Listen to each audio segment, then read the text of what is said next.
చూసావా దీని తెలివి? దీంతో నేను ఏగలేకపోతాను. మీరే ఏదో ఒక సొల్యూషన్ చెప్పండి.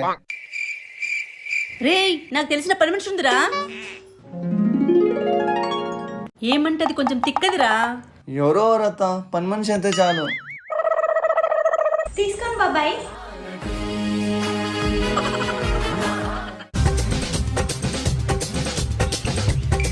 ఎవరమ్మా మీరు? బియ్యం కావాలన్నారుగా, అందుకే వచ్చా. పియమ్మా?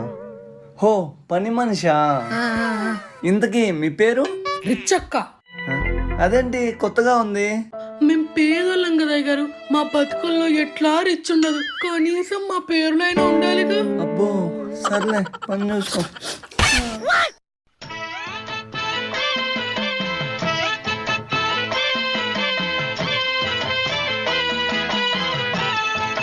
వీళ్ళిచ్చే 3000కి గుడ్డు చక్కెర చెప్పించుకుంటున్నారు. ముందు వీళ్ళ సంగతి చెప్తా.